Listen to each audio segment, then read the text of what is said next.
Have you ever wondered why community colleges are important and if they're worth all of the effort, funding, and attention they get as state-run institutions? I'm asking this question because I was thinking tonight about how I went from not having more than a high school diploma to two master's degrees and a nearly complete PhD. When I got out of high school, I I had several things in mind. The first thing that I was interested in was I had read Aikiki Ayage and William Shurtleff's book, The Book of Tofu.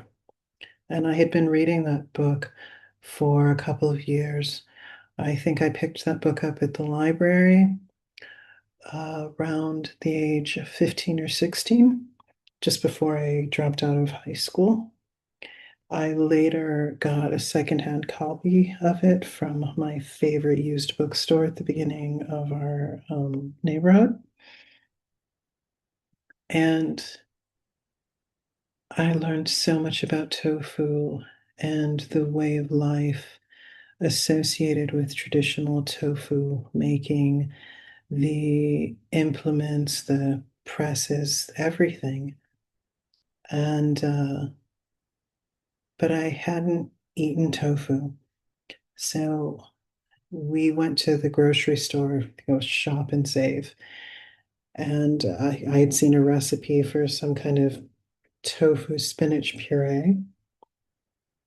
And we bought the tofu, pureed the spinach, put the dish together. It was disgusting. Coming from the soul food kitchen to the unknown mysteries of working with soy products. Just didn't know what I was doing. I didn't know how to transfer the flavor palettes and compositions. And I also didn't understand the logic behind Asian cuisine at that point. So when it came time to decide what to do about college, university, I went to a school fair at Washington University in St. Louis. I prepared a portfolio and I went and I met representatives from different colleges and universities. My high school art teacher was one of those people who really believes in teaching and really believes that the best option that we have for the future and future generations' educations are to provide them with the highest quality education and passion for learning as soon as possible. To this end, she went from teaching at Carnegie Mellon, a highly reputable university on the East Coast, to teaching at a high school in St. Louis, Missouri, well, in the suburb of St. Louis, Missouri, where I met her. And in her class, I I have studied at the top art schools in the world. I've studied at the number one, I've studied at the number 10, I've been guests at the number five. I've been to some amazing art schools that are highly reputable. No one has ever taught me as much as Barbara Decker Franklin, my high school art teacher. And next to my high school art teacher would be my after school primary school art teacher, who taught me how to draw an egg, a white egg on a white background, produced only through values and shading and hatching, cross hatching, and blending techniques. This was something that's a 20-hour drawing when you finally execute it correctly. In the process of this, my after school art teacher in a very small town in Missouri taught me old masters techniques. So when I got to high school, and then I was then exposed to the international world of art, art history, figure drawing, still life drawing on a massive scale, and a combination of autonomous learning paired with world-class lectures and tutorials and training. So I had this high school art experience for 2 years. And towards the end of it, she suggested that we all go to the art school fair and show our stuff, see what's out there. By the end of the second day of this art school fest, I had been offered places in some major art schools, which definitely threw me back because I hadn't really ever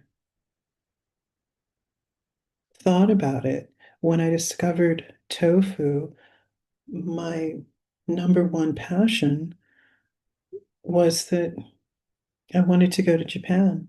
I wanted to learn traditional tofu making. I had started saving my pennies and going to Chinese restaurants in my area. It's one of the interesting things about being in the Midwest is it's not really an exciting place to live. It's characterized by landscape and nature and big open spaces and four seasons. So we have a variety of climates, but it's not necessarily deeply international. Minorities and ethnic minority groups are not the norm. For that reason, it's quite a good place to migrate to if you have an overview of how you want to go about living your life. Sure, you can migrate to New York City from China or Japan or Thailand, and there will be larger migrant communities there. There will also be a lot of competition for all resources. There will be a hostility from the system. Or you can go to a place like Missouri, a small town with 900 people, and you can open a Chinese restaurant as a Chinese person cooking Chinese food and be a big success. So when I went to experience tofu and soy products in this environment, it was transformational. I understood everything that had gone wrong with my disgusting spinach tofu puree. I understood what was wrong with the tofu that I had used. I had understood the difference between uh, silk, velvet, Chinese versus Japanese versus Korean tofus from experiences in these local restaurants. So when I showed this portfolio to college admissions representatives, my heart wasn't fully in it because I really had a plan. I was walking around in kimono and obi. We would call that cosplay now, but for me, it was just reality. I wanted to experience the things that I was reading about when I read that this is what the person who's making the tofu puts on in the morning. These are the shoes they wear. It made sense to me to wear those for my ablutions in the kitchen towards making soy milk and okara, yuba, and tofu and miso and tempeh. But it it made more sense. Like if you're a creative person, you're supposed to go off and do something creative, and being an artist is a creative endeavor. And I'd been practicing calligraphy for most of my life at that point. I began drawing calligraphic alphabets in kindergarten, and the passion and interest magnified over the years. So we visited New York, and the school that had offered me the most money was Otis Parsons in Los Angeles. After visiting New York, uh, it took my breath away. New York City absolutely took my breath away. And I knew LA. I didn't know LA uh, that would have been my Parsons LA. And I think that in my youth and simplicity, I didn't realize like what a spectacular experience it would be to study in Los Angeles. So I dismissed that, even with all of the interest and phenomenal financial aid packages that were not going to leave me in debt, but that were going to have me really well supported and in incredibly comfortable weather. I don't regret it, but I do wonder what my life would have been like if I had chosen that path. Instead, I pursued Parsons, New York, because it seemed like the right thing to do. You're supposed to go to a big city. You're not supposed to go to the beach and be comfortable and hang out with your cousins nearby. You're supposed to go to edgy, dark, dirty, cold New York City. So that was my plan. Unfortunately, there were some issues with my status as an emancipated minor, and I had to pause before going to New York to study. And during that time, my parents suggested that I take a couple of classes at community college, just some basics, some liberal arts courses to adjust. I had gone to a private high school, and we had discussion style lecture learning. Um, and they thought it would be a good idea to see what it's like to sit down strictly at a desk, not the sofas that we used at school with coffee tables beside us or laid on the floor as we liked, but an actual structured academic environment. So I took college composition and Romantic era literature. This was my first experience in community college, and I was fascinated by the library. The library was fantastic. I I had such a good time with those librarians. Everyone seemed really passionate. Um, my college comp instructor seemed to really care about what you wrote in your essays. Yes, we were learning, academic grammar, etc., and some very basic things, which I already knew because I also had had advanced placement coursework in high school. So this material wasn't challenging, it was just a different structure. And I loved it. I loved writing, I loved learning, I loved reading. So I was fine with this. Um, so when I got to New York City, I was definitely disappointed with the coursework. I was a little bit bored. in a community college, you have these incredibly passionate instructors, many of whom operate on the idea that a lot of people that come to community college, they're coming for a class that, okay, if you qualify for federal financial aid, your Pell grant will cover all of your tuition and book costs, your gas money, even.